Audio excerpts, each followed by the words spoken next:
all in-person events and meeting people where they are and hearing stories, this for me is what makes cyber great. It's what makes leadership great.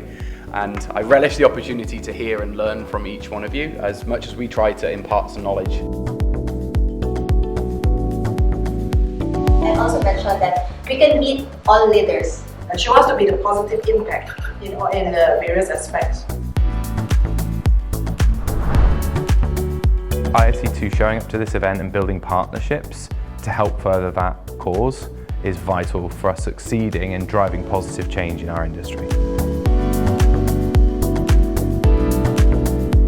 When you prepare a workshop like this for women, it really builds their skills from a leadership perspective, lead teams of people to be able to accomplish the goals that they have set forth in front of them.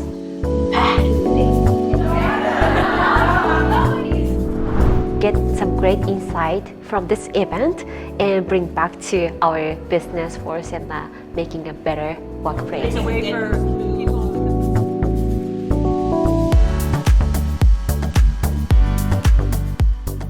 We know that cybersecurity is enabling our future. In order to have that, we need leadership teams that are good. They need to be good at making good decisions. We need to have programs that are about supporting people's confidence and giving them the tools to step up into those leadership positions.